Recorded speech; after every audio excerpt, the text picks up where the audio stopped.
Isso. O Francisco aqui está perguntando qual o peso de direito do trabalho e processo do trabalho no dia a dia da AGU e quanto isso se reflete, ou quanto isso se reflete no concurso. Veja, Francisco, na experiência de advogado da União, a gente tem uma atuação bastante considerável na Justiça do Trabalho. Lembre-se que todas as ações anulatórias de auto-infração, lavrados pelo Ministério do Trabalho, todas as ações anulatórias de termo de ajustamento de conduta firmados pelo Ministério Público do Trabalho, todas elas são de nossa responsabilidade, uma vez que nem o Ministério do Trabalho, nem o Ministério Público do Trabalho possuem personalidade jurídica, são órgãos que integram a União.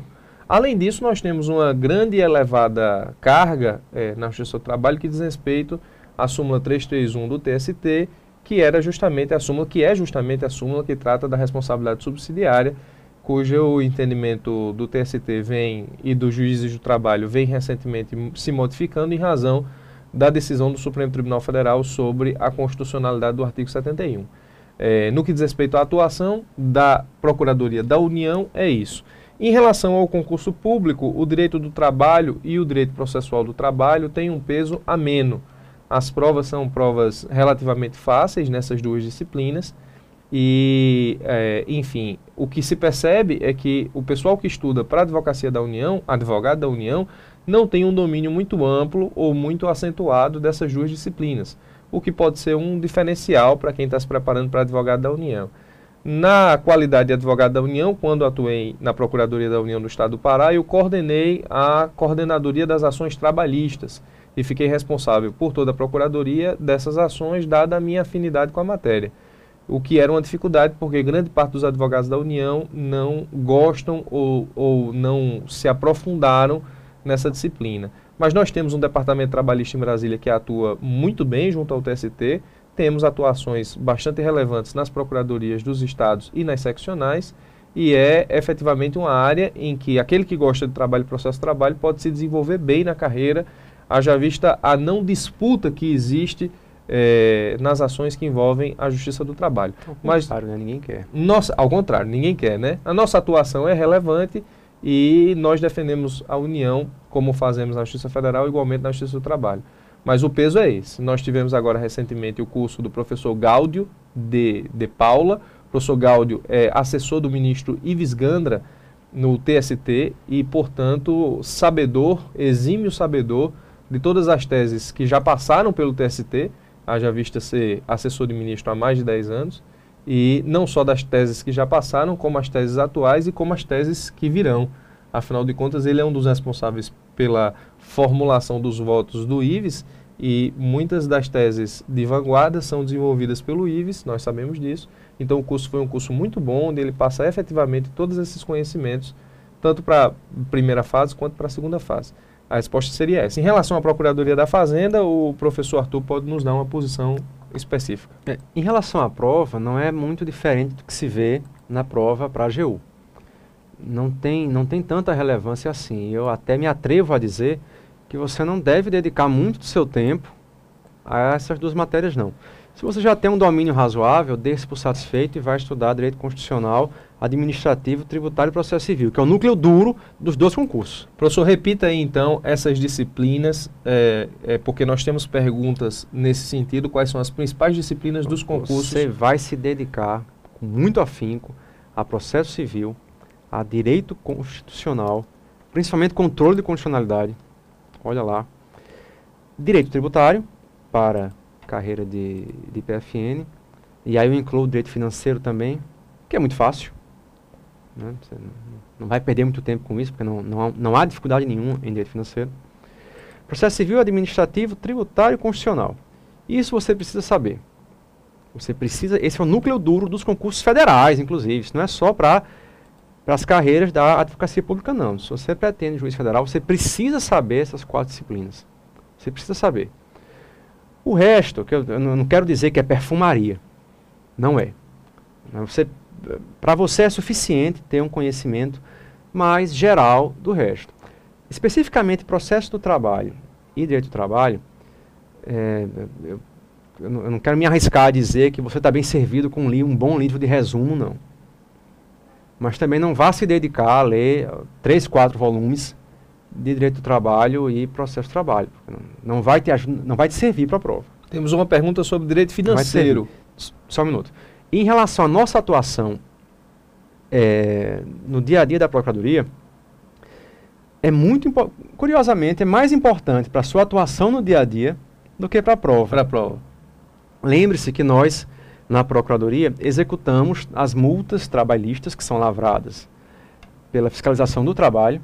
Nós executamos essas multas hoje, depois da emenda 40. Hoje não, depois da emenda 45, nós executamos perante as varas do trabalho. E por uma questão teórica que não me cabe nesse momento comentar, depois a gente pode ter uma aula só para isso. Isso, né? Teremos, né? Os processos de execução fiscal que correm perante a Justiça do Trabalho, e isso ocorre também quando a execução fiscal corre na vara eleitoral, esses processos sofrem forte influência do processo trabalhista.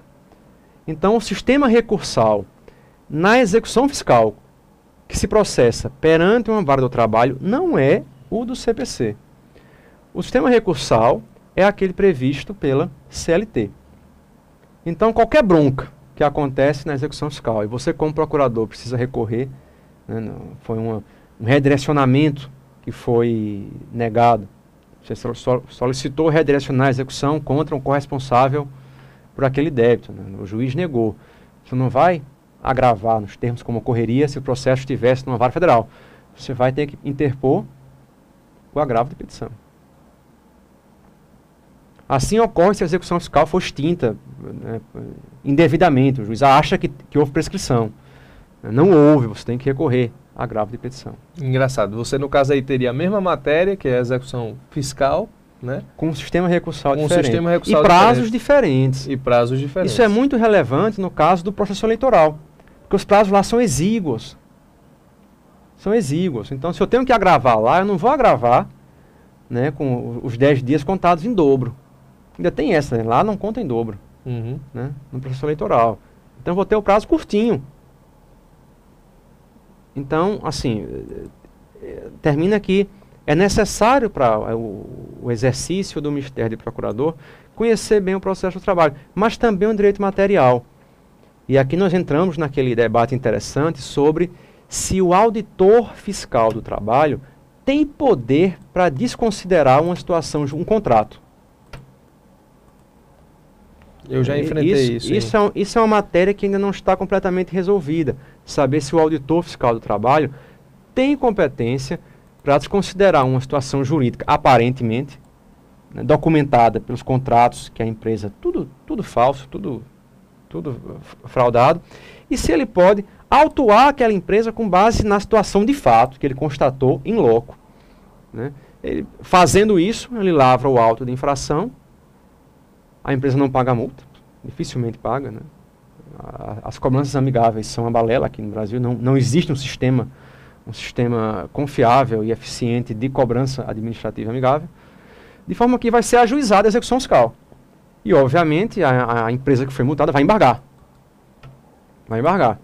E o procurador, o PFN vai ter que se virar, né, para sustentar o auto de infração que foi lavrado por aquele auditor do trabalho. Então, ele vai ter que ter conhecimento da matéria trabalhista. Isso. Eu já tive a infelicidade de ter processos dessa natureza.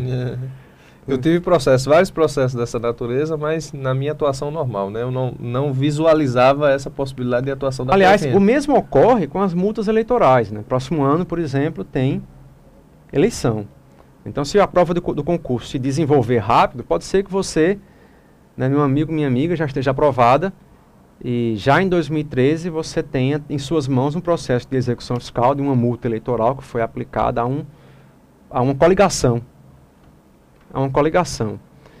A coligação, como você sabe, acabou a eleição, se desfaz. Você, como PFN, vai executar um CNPJ que não existe mais, né? Aliás, vou até deixar a pergunta. É possível redirecionar essa execução contra os partidos que formavam a coligação? Pronto, essas serão cenas dos próximos capítulos. Essa é uma pergunta interessante. E outra, nesse caso, o prazo, se eu precisar recorrer de alguma coisa, será sempre o prazo do processo eleitoral. Interessante. Professor Arthur, financeiro para a PFN, como abordar a disciplina de Direito Financeiro numa preparação eficaz para a Procuradoria da Fazenda Nacional? Muito bem. Eu sempre parto do princípio, né, de que o estudo para concurso tem que ser o mais objetivo possível. Né? Você não tem tempo. Você não tem tempo para ler volumes e volumes, né, tratados sobre direito financeiro ou sobre qualquer outro ramo do direito.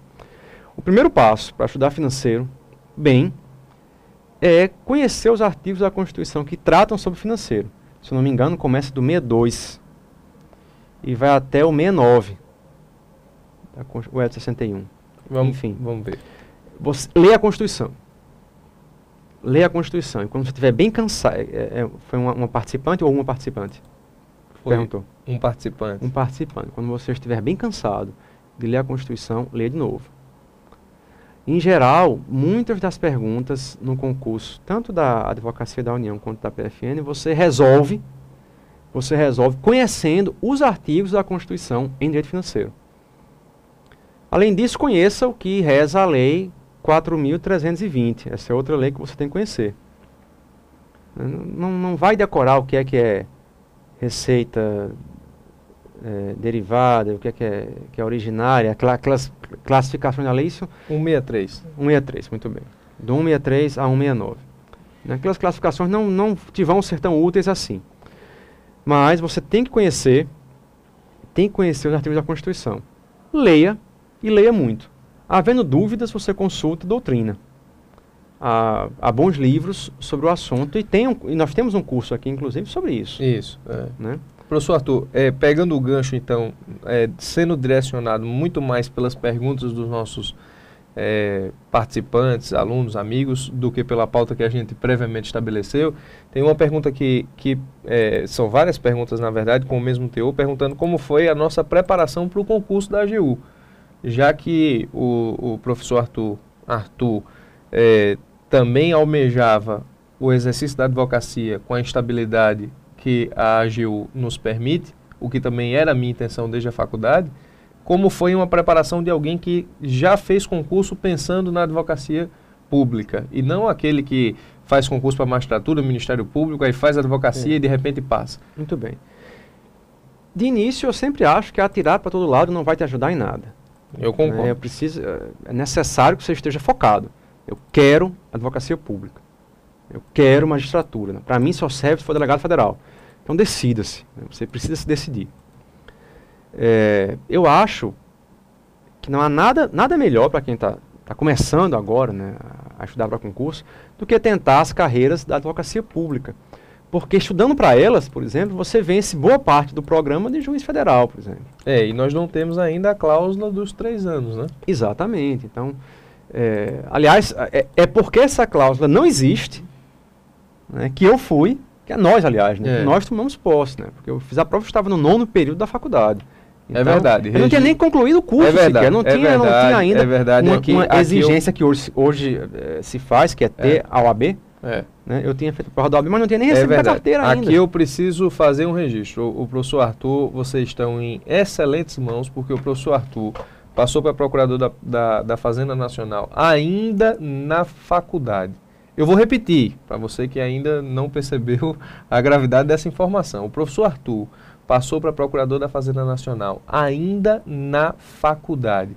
O professor, salvo engano, precisou antecipar o curso, salvo engano. Não, eu até me preocupei com isso na ocasião. Não foi necessário, porque tantos foram os recursos interpostos contra a prova. Sim, que lembro. Demorou um ano para que eu fosse nomeado. Eu e todos os demais. Lembro. Então deu tempo, inclusive, de concluir o curso, fazer concurso para o INSS. Comecei a trabalhar no INSS, não havia sido chamado ainda para a PFN.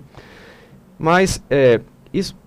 Eu faço questão de ressaltar essa informação, não é por vaidade, nem para deixar claro que eu sou um gênio, porque eu não sou. Muito longe disso. E também não é falsa modéstia, não. Tudo isso é para dizer que, com disciplina e muita força de vontade, você consegue. É verdade. E isso não é papo de autoajuda, porque nem livro de autoajuda eu gosto. Nem resolve. Nem resolve. Se você tem em casa... deixe de lado, e vá ler o que realmente importa. Alguns servem para lhe motivacionar, se é que se pode fazer assim, quando você está meio para baixo, mas não resolve. Para mim, nunca motivou. Para mim, o que motivava efetivamente era a estabilidade e a segurança, né? Então, eu recortei do edital, né, dos anteriores, né, o valor do subsídio, né, na época não era subsídio, né, colei na parede de frente para a sala onde eu estudava. Isso aí era a minha motivação. Eu também não acho que estudar 10, 12 horas vai resolver o teu problema. Né? Estudos de neurociência demonstram que depois de um certo tempo o teu cérebro não vai reter nada, rigorosamente nada. Eu confio muito em 3 coisas. Primeiro, em disciplina, né? Você tem que ter disciplina para estudar todos os dias. Não precisa ser muito, né? Mas tem que ser todos os dias. Depois eu confio no material de qualidade. Não adianta você ler porcaria. É verdade. Você tem que ter em mãos material de qualidade. Você não tem tempo de ler muita coisa. Então aquilo que você vai selecionar para ler tem que ser de qualidade. Tem que ser de qualidade. E aí fuja das pirotecnias, né? Dos livros pirotécnicos, dos cursos pirotécnicos. Ou seja, é preciso... Você tem que buscar substância. Exato. Substância. Então, eu confio em disciplina, confio no material de qualidade, né? E confio também no modo como você vai estudar. Não existe um modo correto, nem um modo errado de estudar. Existe um modo certo para você, que de repente não é o modo certo para mim. O meu especificamente... Né, eu vou dizer aqui para você, que não é surpresa, nem é mágica. Eu nunca estudei mais de 6 horas por dia. E tem uma coisa, durante essas 6 horas eu fazia intervalos de 10 minutos. Né, para fazer o que eu gostava. De quanto em quanto tempo? 50 minutos, parava 10. 50 minutos, parava 10. 50 minutos, parava 10. Mas eu tinha em mãos material de qualidade. E eu estava absolutamente focado no que eu estava estudando. Bom. Isso foi de grande valia para mim. Mas aí cada um tem a sua maneira de estudar, né? Eu gostava muito de resumir o que eu tinha acabado de estudar. Então eu começava meus estudos no dia seguinte, resumindo num caderno o que eu tinha estudado no dia anterior. Principalmente porque nas 2 semanas que antecediam o concurso, eu estudei especificamente os meus resumos. Eu produzi o meu material de estudo, com base no que eu tinha resumido ao longo do meu período de estudo. Isso foi tão importante para mim, né, que minutos antes da prova eu folheava o meu caderno de administrativo. Eu estava estudando o meu resumo sobre licitação. Qual foi a dissertação da prova, coincidentemente? Foi licitações. Aí vem a questão da sorte. Da sorte, porque é muito importante, não é essencial. Né? E sorte não é determinante para o sucesso de ninguém. Mas agora, que ajuda a quem está preparado. Se você não estiver preparado, meu amigo, você pode ser o homem mais sortudo do mundo, você não vai passar. Agora, a sorte ajuda quem se preparou. Isso. Então, se você se preparou e tiver a sorte de cair aquilo que você estudou, você precisa unir o útil ao agradável, né? Isso. Bom, agradeço a história do professor Arthur, vou contar um pouco da minha. Bom, enfim, sempre foi muito corrido. A professora Tânia disse que eu não paro, né? E as pessoas que me conhecem também. E sempre foi tudo muito corrido. Quando eu saí da faculdade, passei no concurso para servidor da Justiça Eleitoral e continuei meus estudos focado na advocacia pública. Cheguei a passar no concurso para servidor da Justiça do Trabalho e assumi por um dia somente, e depois veio a advocacia pública. Na verdade, o que é que acontece? O meu estudo ele não tinha muita preparação, muita metodologia, mas é um pouco parecido com o que o professor Arthur nos explicou. Eu tinha foco, tinha determinação e tinha um bom conteúdo. Eu estudava 100 páginas por dia, com chuva ou sol, não importasse a circunstância, não importava a circunstância.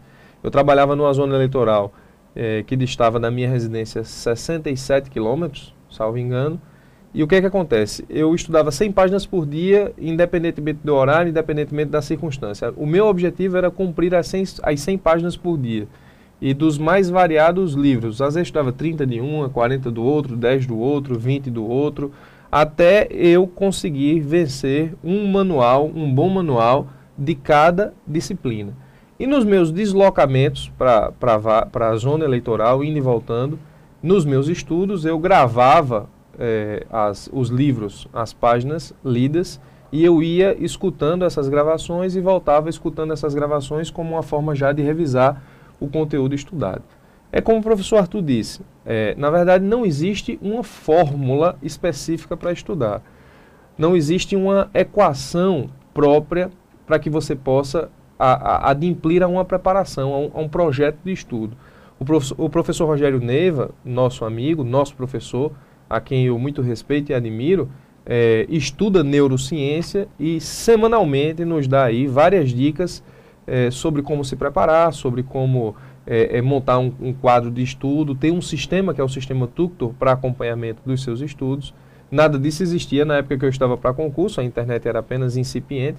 Mas o que é que acontece? Não existe uma fórmula. O que importa é que você encontre um jeito de compreender a disciplina e de fazer com que ela passe a formar o seu conteúdo intelectual.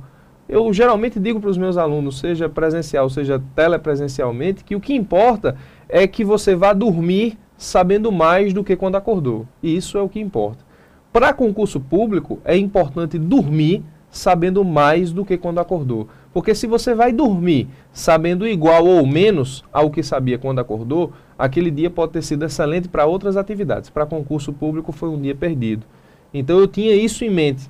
Inclusive eu tinha uma dificuldade, os meus alunos riem muito quando eu conto essa história, eu tinha uma dificuldade, a minha esposa é testemunha, porque na época era namorada e sabia efetivamente dessa história, eu tinha uma dificuldade muito grande de me acordar logo cedo para começar a estudar.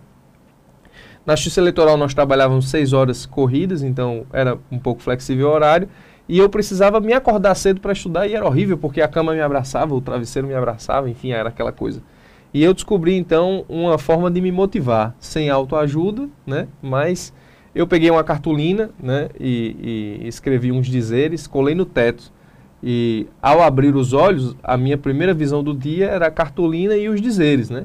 E lá dizia assim, você está desempregado, não era verdade, porque eu estava empregado, mas eu não estava empregado onde eu queria, né? Você está desempregado, não alcançou ainda o seu sucesso profissional, portanto levante-se da cama e estude. Ao ler aquilo e ter aquele choque de realidade, ao acordar, eu pulava da cama, pegava o livro, já lia ali 30 páginas, me preparava, tomava café e ia para a zona eleitoral. Então, veja, pode parecer uma conversa cômica, na verdade, mas a gente está aqui dando depoimento de duas preparações completamente diferentes em termos de metodologia. Mas que convergiram para o mesmo objetivo. Mas que convergiram para o mesmo objetivo porque fizeram, tanto na minha vida quanto na vida do professor Arthur, fazer com que nós tivéssemos a absorção de conteúdo jurídico e intelectual. A ideia é essa, é você encontrar uma forma de estudar e aprender a matéria. Óbvio, você tem que estar ligado no que se discute no momento, é lógico que você tem que acompanhar as teses jurídicas do momento, é óbvio que você tem que acompanhar os livros do momento, porque as bancas examinadoras são formadas por juristas, pessoas que acompanham essas novidades, e você tem que acompanhar essas novidades. Então, sim, é válido, sim, estudar por manuais que são manuais do momento, também é válido estudar por alguns clássicos, mas é importante acompanhar as discussões do momento. O que eu e o professor Arthur sugerimos aqui é que você não siga equação A, B ou C, ou fórmula para isso. No entanto, eu acho até que mais importante do que nós relatarmos a nossa experiência é mencionarmos talvez o que nós faríamos hoje se nós estivéssemos na posição de concurseiro. Porque veja só, importantíssimo. Eu fiz a prova em 2002. Não é que eu seja velho, que eu tenho 32 anos, mas na época a gente usava o Mirk. Lembra? Caramba! Usava o Mirk, não tinha Facebook, a internet era discada, né? Olha só, parece uma coisa, né, pré-histórica. No entanto, se eu fosse me preparar hoje para o concurso de PFN, primeiro, eu estaria bastante antenado com a jurisprudência. As provas hoje são muito jurisprudencialistas, né? Os nossos examinadores, eles estão muito atentos com o que decidem o STJ e o STF. Você precisa conhecer a opinião do STJ e do STF. Esse é um ponto. Então, eu acompanharia de perto tudo que acontece nas matérias tributária, processo civil, constitucional e administrativo no STJ e no STF. Eu acompanharia todos os dias e catalogaria no meu computador, uma vez que tem facilidade hoje para isso, por assunto, para fixar melhor para mim. Era isso que eu faria. Eu não pegaria 3, 4 ou 5 manuais sobre a mesma matéria. Eu me informaria para conhecer qual o melhor manual daquela matéria e estudaria apenas aquele livro. Agora, aquele livro eu colocaria na cabeça. Se você puxasse um assunto, eu saberia dizer a página em que aquele assunto se encontra no livro. Não vou ficar lendo 3, 4, 5 livros sobre o mesmo assunto. Eu não teria tempo para isso. Então, eu escolheria um bom livro e iria com ele até o fim. Até o fim.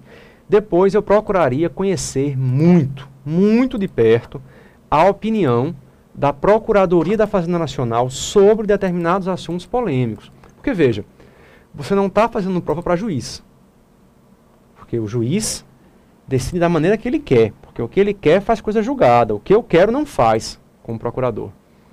Então, muitas vezes, não é suficiente para você, como candidato, colocar na prova, o STJ pensa assim. Tudo bem. Essa não é a posição da Procuradoria. Enquanto não houver uma decisão simulada nas cortes superiores, ou decidida de modo vinculante, né, no STJ ou no STF, a Procuradoria tem a missão de tentar modificar aquele entendimento, para que ele seja favorável. Então, é preciso conhecer o entendimento das cortes? É preciso conhecer bem. Mas você também precisa saber como pensa a Procuradoria da Fazenda Nacional. E numa prova, você tem que já fazer a prova com cabeça de procurador. Isso. Importantíssimo. Com cabeça de procurador. Então, são coisas simples, mas que fazem a diferença. Que não existia tanto à nossa época. Não, mas mesmo hoje ainda eu pego muitos alunos meus que encerram a narrativa dos fatos, por exemplo, numa peça prática, dizendo, é o que importa relatar. Você não está escrevendo uma sentença. Talvez seja um vício de quem estagiou muito tempo, né, e preparou muita sentença para o juiz, que era o titular da vara. Você está redigindo uma peça técnica de advogado, de advogado público. E isso é tão importante, porque às vezes você perde algumas questões preliminares que estão inseridas ali de maneira sorrateira na questão, porque você pensa com cabeça de juiz. Isso. Então você deixa de alegar algumas, porque você então, o STJ já decidiu essa preliminar, isso aqui não cabe. A tua função não é repetir o que disse o STJ. A tua função é defender o direito da União. Principalmente em concurso público, quando o teu examinador quer saber justamente, se você por conhece, mais banal que a preliminar seja, se você conhece que a preliminar é cabível ou não para ser arguída naquele momento. Exatamente. Ora, no concurso público, qual é o teu objetivo? Demonstrar conhecimento. Se o juiz vai aceitar ou não, é outra conversa. O problema é dele. É outra conversa. Demonstre conhecimento para o seu examinador. Isso, exatamente. Então, eu procuraria saber, e hoje em dia isso é fácil, né? Hoje em dia você tem não só a EBEG, que é um instrumento fantástico, né? Uma ideia aqui inovadora, que não existia na nossa época. E você tem também o Dr. Google, né? Que é um professor espetacular. Então, você começa a usar essas ferramentas para descobrir o que é que os órgãos estão pensando. Isso. Qual é a opinião da Procuradoria? O que é que se já houve algum parecer, ou se já houve algum artigo publicado por um procurador da Fazenda, por um advogado da União, naqueles temas. Ou se tem súmula, instrução normativa, que é uma das perguntas aqui dos nossos participantes. Ou seja, como pensa a advocacia pública? No nosso curso, o curso online que nós temos, 85%, 90% dos professores são integrantes da advocacia pública. Nessas disciplinas que são mais cobradas nos concursos, nós tentamos sempre, como eu digo nas minhas aulas, como eu digo nas minhas apresentações, fazer, embutir na sua preparação justamente essa visão, a visão do advogado público, a visão daquele que resolve problemas em nome de um ente público, aquele que defende o ente em juízo, judicialmente e extrajudicialmente, para que você chegue ao concurso com essa visão que o professor Arthur acabou de nos passar e que é absolutamente verdadeira. E que também seria a minha preocupação nos dias de hoje. Ou seja, as bancas, elas não estão mais preocupadas em selecionar pessoas que tenham conteúdo jurídico, para que essas pessoas aprendam a pensar como advogados públicos no decorrer da carreira. As bancas, elas estão preocupadas em selecionar pessoas que já possuem mentalidade de advogado público. Ora, porque isso, ao fim e ao cabo, depõe em favor do princípio da eficiência. Se eu já consigo selecionar no concurso alguém que eu sei que tem uma mentalidade de advocacia pública e que vai poder defender os meus interesses, isso eu falo em nome do ente federal, entre aspas. Obviamente que eu vou selecionar aquele que tem melhores condições de defender os meus interesses, porque já ambientado com as teses que envolvem a advocacia pública em juízo, a união em juízo por meio da advocacia pública. Então essa é uma preocupação fundamental. Como disse o professor Arthur, seja através da EBEG, seja através de informativos, seja através do Dr. Google, seja através de informações, o que você precisa como estudante que se prepara para a advocacia pública é tentar, ao máximo possível, o acesso às informações institucionais. Exatamente. Forma pela qual a advocacia pensa, seja a Procuradoria da Fazenda Nacional, que tem toda uma conjuntura de pensamento própria, seja a Procuradoria da União, no caso dos advogados da União, que tem toda uma conjuntura de pensamento própria. Súmulas, instruções normativas, pareceres, tudo isso é fundamental. Ambas as procuradorias produzem muito material. Exatamente. Muito material. Boa parte delas, desse material, está restrito aos procuradores e advogados da União. Outras não. Né? Eu não sei como é que fazem isso, mas tem parecer nosso, inclusive, que está na internet. Você vai lá no Google e encontra. Vai encontrar. Eu não sei como isso aconteceu. Pareceres, peças judiciais. Mas estão lá. Mas estão lá, ao alcance de quem se dispõe a procurar e a estudá-los. Né? Isso é muito importante. O Fernando Franco nos pergunta se há previsão de criação de unidades da PFN no interior do país. Para te ser bem sincero, Fernando, eu não posso responder isso pela Procuradoria, né? Mas imagino que num futuro próximo não. Primeiro pelo contingenciamento de despesas para superávit primário. Né? Não se está gastando com isso aí. E depois, eu acho que a Procuradoria já está razoavelmente interiorizada. Nós criamos recentemente algumas seccionais, como a seccional de Arapiraca, a seccional de Mossoró. Cogitou-se criar uma seccional em Sousa, na Paraíba, essa ideia foi abortada.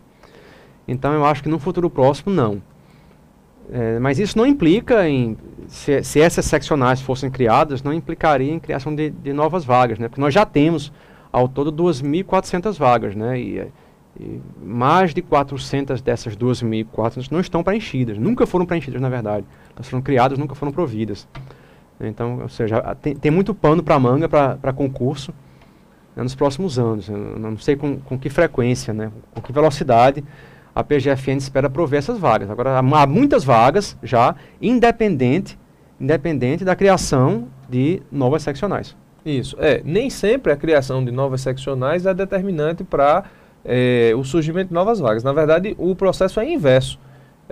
Na existência de novas vagas de advogado da União e de procurador da Fazenda é que a administração se preocupa em alocá-los territorialmente da forma que melhor atenda ao interesse público. Daí surgindo a necessidade de criação de procuradorias seccionais. Não faz sentido criar procuradorias seccionais sem procuradores para lotá-los nessas unidades e fazer a defesa do interesse público. No caso de advogado da União, nós temos, como todos sabem, no Congresso Nacional, sendo aprovado, já encaminhado para o Senado Federal, o projeto de lei que cria 560 cargos de advogado da União, que inicialmente não estarão contemplados nesse primeiro edital para advogado da União, porque são cargos inexistentes. Na última reunião do Conselho Técnico Superior da AGU, ficou definido então, não ficou definido, surgiu a possibilidade e a ideia de serem aprovados não 3 vezes o número de vagas, porque atualmente nós temos entre 80 e 90 cargos vagos de advogado da União, mas 5 vezes ou até 7 vezes o número de vagas do edital, para que essas vagas pudessem ser preenchidas, esses aprovados pudessem ser nomeados, com essas vagas eventualmente aprovadas pelo Congresso Nacional durante a validade do concurso. É uma tentativa de fazer com que o concurso se adeque à temporalidade de aprovação desses cargos no Congresso Nacional, a fim de aproveitar os aprovados. Mas inclusive, nada disso está decidido. Essa é uma informação relevante que, em se confirmando, pode ajudar muita gente a decidir-se pelo concurso na AGU. ou procurador da Fazenda ou advogado da União, porque o número de vagas realmente é um diferencial para os dois. No que diz respeito à advocacia da União, advogado da União, existe essa possibilidade. No que diz respeito às vagas de procurador da Fazenda Nacional, quantas vagas estão abertas, Arthur, e eventualmente quantas podem ser preenchidas, vagas? Há muitas vagas não providas. No entanto, eu não espero que todas elas, ou nem a metade delas sequer Essas vagas estejam... são ainda da Super-Receita, não é isso? Foram criadas com o advento da Super-Receita. Né? Duplicou-se o número, nós éramos 1.200, passamos a ser 2.400. Né? Algumas dessas vagas nunca chegaram a ter um procurador, efetivamente, né, lotado, ocupando aquela posição. Tanto a AGU como a PFN, eu já disse, a PFN é mais antiga de maneira institucional, mas ambas são carreiras jovens. Né? Dificilmente você encontra alguém com mais de 50 anos em uma carreira ou em outra. Então tem muitas vagas ainda por prover, mas eu particularmente não acredito em mais de 90 vagas para esse concurso. Uhum. O que não significa que aconteça o que ocorreu no concurso anterior.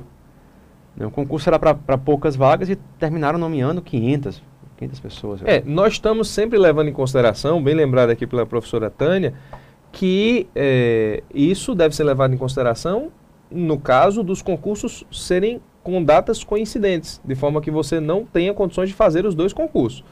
Na eventualidade dos concursos serem realizados em datas diferentes, tanto eu quanto o professor Arthur recomendamos tentar os dois concursos. Exatamente. Ainda que você tenha afinidade por um ou por outro, a ideia é que você possa efetivamente abranger todas as chances que você tenha para ingressar à advocacia. Até porque muitos, em tese, possuem afinidade por procurador da Fazenda e encontram no cargo de advogado da União o seu exercício e por lá ficam. Outros, o contrário. Né? Então, se os concursos forem no mesmo dia. O Rui pergunta aqui, é suficiente ler os informativos da EBEG? E aqui eu tenho a oportunidade de esclarecer uma questão interessante. Os informativos da EBEG, Rui, eles são formulados a partir das decisões definitivas dos tribunais superiores. As decisões plenárias ou de turma, das quais não há possibilidade de mudança. Os informativos, eles não abrangem os votos vista ou os processos que por alguma razão foram paralisados sem uma definição do Tribunal Superior. Então, os informativos, eles trazem apenas as decisões definitivas, as decisões definitivas dos tribunais em relação aos temas tratados. É um material extremamente valioso, porque traz essas informações de forma extremamente organizada, negritando as principais passagens, dividindo-as por disciplinas, por Tribunal Superior, mas nada em nenhum material será suficiente para que você possa adquirir o conhecimento jurídico necessário à aprovação em um concurso público. Ele é um material de acesso, um material excelente, feito com muito carinho, com muita preocupação, com muita densidade de informação, mas nenhum material é suficiente. Eu estaria sendo, no mínimo, injusto se eu dissesse que ele é suficiente. Não, ele não é suficiente. Muito bem. Então, dentro aqui da programação, nós temos aqui ainda algumas perguntas. Nós temos algumas perguntas. O Celso perguntou, qual a importância das súmulas da AGU para a prova? É preciso decorá-las, mais do que decorá-las, é preciso entendê-las. Entender como a advocacia da União pensa acerca do tema e o que você precisa efetivamente fazer no problema jurídico que lhe é apresentado. Porque, Celso, ao fim... Dificilmente vão te perguntar, é a súmula 18 que estabelece... Não, vão te perguntar isso. Agora, deve ter uma alternativa correta que corresponde exatamente àquela súmula que você leu em casa e você colocou na sua cabeça. Ou um parecer. Não o número da súmula, o que ela dizia exatamente, mas a ideia principal. Sim, no meu concurso para advogado da União, o parecer na prova subjetiva perguntava se era possível que a União aplicasse multa a um outro ente federal, no caso municípios, pelo descumprimento de leis trabalhistas. Esse era o problema jurídico a ser resolvido. E ao final e ao cabo, Celso, o que acontece é o seguinte: toda prova de advocacia pública vai trazer um problema jurídico para você resolver como advogado público. A questão é essa, não é mais. Nós não temos aquela configuração de perguntar se isso está certo ou errado, com exceção das provas objetivas. Partindo para as provas subjetivas, nós teremos sempre um problema jurídico a ser resolvido. E pasme, o problema jurídico a ser resolvido estava totalmente determinado por um parecer da consultoria jurídica do Ministério do Trabalho, dizendo que sim, que era possível a União aplicar multa ao município por descumprimento de lei trabalhista, porque todos estão subjugados ao princípio da legalidade. E se você efetivamente já tinha conhecimento desse parecer, não ia precisar ficar quebrando a cabeça para saber se é possível ou não. Muitos colegas perderam o concurso porque disseram que não era possível em razão da separação dos poderes, em razão de todo o poder federado que o município guarda em relação a estados e União Federal, e acabaram Talvez essa errando. resposta ficasse muito boa numa prova para juiz. Exato. Essa segunda resposta. Exatamente. Porque o juiz no entanto, o que se quer é uma solução jurídica que defenda os interesses da União. Isso. Que não é nem mais certa nem mais errada do que a outra, mas é uma resposta afinada com os interesses da União. Isso. E que respeita e privilegia a finalidade pública. Isso. E essa é uma isso dica que você tem que ter na sua cabeça. Essa é uma dica importante. Ao não saber a resposta existente por meio de instrução normativa, súmula ou parecer da AGU, o ideal é que você sempre desenvolva uma tese que atenda aos interesses da União em juízo. Não digo que por mais ridícula que ela seja, porque nós não estamos aqui para isso. Inclusive no GAGU defendo isso várias vezes. E se for o caso, as provas são tão bem elaboradas que não vão exigir de Teses você, do ridículas. candidato, que você defenda a União para demonstrar que 2 mais 2 não são mais 4, e sim 5. Isso. Nenhuma questão em prova séria de concurso, como são as provas de PFN e de Advogado da União. jamais abordarão um tema que exija do concursando que defenda o impossível. Agora, vão exigir que você pense como advogado público, isso aí sem dúvida. Isso, sem dúvida. Nós temos aqui uma pergunta, a Larissa pergunta: Doutor Arthur Moura, o processo tributário tem sido cobrado com intensidade nas provas de procurador da Fazenda Nacional? Sim. Olha, para essa prova eu apostaria bem na nova lei do mandato de segurança. Você tem que conhecer, sobretudo, as implicações do mandato de segurança coletivo em matéria tributária. Outras ações, como ação de depósito, isso caiu tanto em desuso, né, que pode cair na prova, mas seria um anacronismo.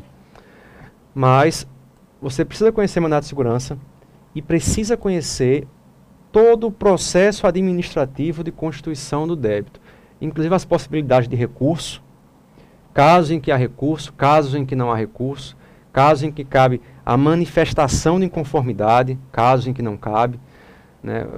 Quais são os poderes do CARF, né, que era o antigo Conselho de Contribuintes, né, o que é que ele pode fazer, o que é que ele não pode. Será que a Procuradoria da Fazenda Nacional está vinculada àquilo que foi decidido pelo antigo Conselho de Contribuintes, né, hoje CARF? Se o CARF decide, já a composição do CARF é paritária, né? Tem metade de contribuintes e metade de funcionários, de servidores da União, né? Auditores fiscais, procuradores da Fazenda. Então, tanto pode decidir pró-contribuinte, como pode decidir pró-Fazenda. Se a decisão for contra a Fazenda, haveria possibilidade da Fazenda Nacional se insurgir contra essa decisão e tentar anulá-la em juízo para fazer prevalecer o entendimento fazendário. Então, isso é importante.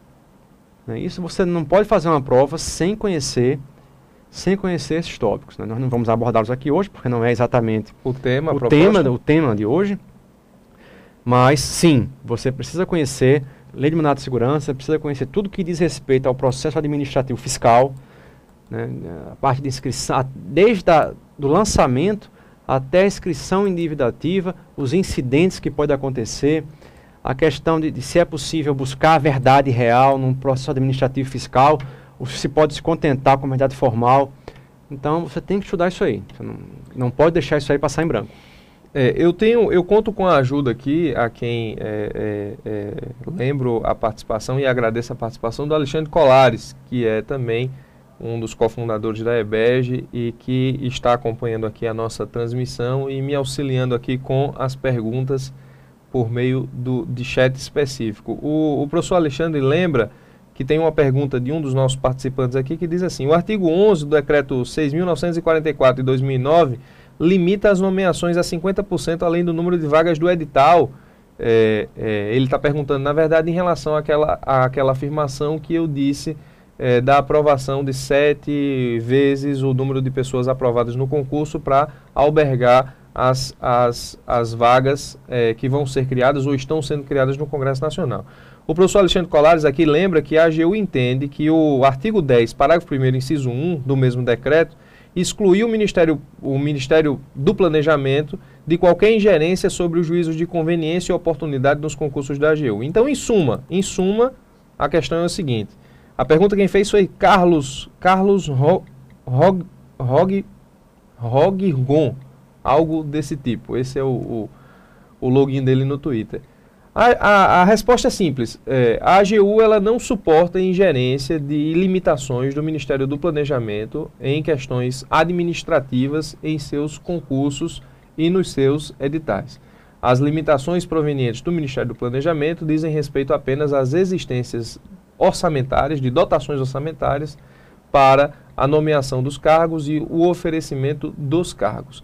Apenas isso. Em questões administrativas propriamente ditas de quantidade de vagas ou de pessoas que vão ser nomeadas ou de quantidade de número de vezes que vão ser aprovadas a quantidade de vagas dos participantes que vão para a segunda fase, para a fase oral ou coisa parecida, e isso a AGU tem liberdade para tratar nos seus editais. Então fica aí a resposta.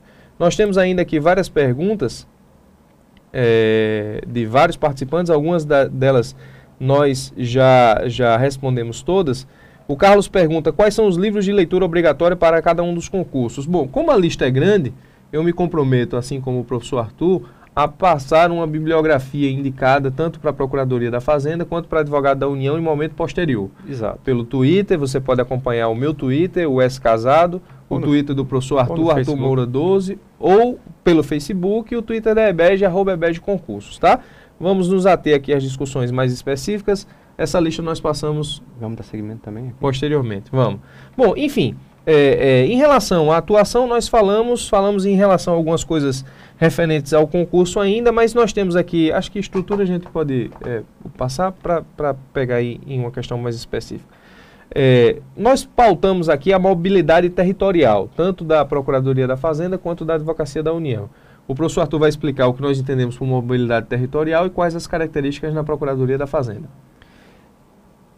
Hoje, se você, meu amigo, minha amiga, for aprovado no concurso para Procuradoria da Fazenda Nacional, não tenha muitas expectativas não de retornar ao seu estado de origem num futuro próximo.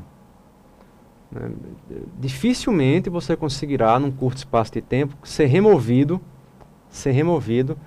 para a sua cidade de origem, né? Sobretudo se você é do Nordeste, né? Porque as vagas aqui estão praticamente todas ocupadas, né? Salvo no Recife, que há ainda algumas vagas em aberto, que devem ser promovidas por remoção. A remoção sempre antecede as nomeações. Então, dificilmente no Nordeste haverá vaga. Difícil para advogado da União também. Muito difícil, muito difícil.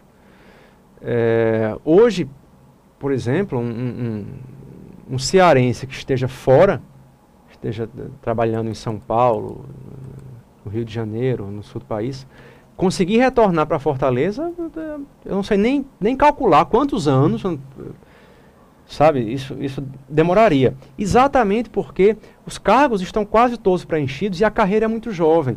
A mobilidade a mobilidade territorial, conseguir remoção na carreira, depende essencialmente da criação de novas vagas, que no caso da PFN as vagas já existem, e de que as pessoas vão se aposentando, ou deixem a carreira por outra forma, né? A evasão na carreira diminuiu bastante, né, com a fixação dos subsídios. É verdade. Né? E como a carreira é jovem, como eu já disse, né, ninguém vai se aposentar nem tão cedo. Então, entre na carreira sabendo que você não volta para o seu estado de origem nem tão cedo. Né? Entre disposto a morar em outra cidade e levar contigo a tua família. Porque dificilmente você conseguirá retornar num breve período de tempo. Isso. Principalmente se você for do Nordeste do país. Calcula 5 anos ou mais. Isso. Nós tínhamos, então, na PFN, o sistema de unidade de difícil provimento. Exato. Já ia me escapando. Essa figura que ainda hoje existe, né, esse instituto existe ainda na Procuradoria da União, ela fixava um direito especial para aquele procurador que se dispusesse a assumir uma unidade de difícil provimento. Basicamente, era aquela seccional do interior do estado que ninguém queria assumir. Ou porque ficava muito longe, ou porque não era uma cidade desenvolvida, né? Não oferecia, digamos assim, oportunidades para você gastar o seu subsídio, né? Então, você queria gastar e não tinha onde, né? E nem todo mundo é econômico. Principalmente se leva a família junto, não havia boas escolas para os filhos, enfim, ninguém queria determinadas unidades, ninguém queria. Então, para motivar procuradores a irem assumir essas unidades, se criou a figura da UPP, da unidade... UDP, Unidade de Difícil Provimento. Muito bem. Então, o procurador se expusesse a passar 2 anos, eram 3? Inicialmente eram 2 anos, hoje são 3. São 3 anos, muito bem. Nessa unidade, né, ganharia o direito de preferência a ser removido para a unidade que ele assim desejasse, né, pulando na frente de quem fosse mais antigo. Então, esse era uma prerrogativa que era conferida a quem se dispusesse a passar 3 anos numa unidade de difícil provimento, né, e desrespeitaria a lista de antiguidade, né. Havia gente na carreira mais antiga do que você, querendo ir para Florianópolis, por exemplo, mas um cidadão, um procurador, passou 3 anos, 4 anos numa unidade de difícil provimento, então ele conseguiria passar na frente de quem era mais antigo na carreira e conseguir a sua vaga nessa unidade para a qual ele desejava ser removido. Isso na Procuradoria da Fazenda Nacional não existe mais, embora as pessoas que passaram esse tempo, né, e adquiriram o direito a ter essa prerrogativa, né, estão com os seus direitos garantidos, né, não serão prejudicados. Isso ainda existe, no entanto, na carreira de advogado da União. Para advogado da União, nós ainda temos a unidade de difícil provimento. E, assim... As mesmas que eram da PFN.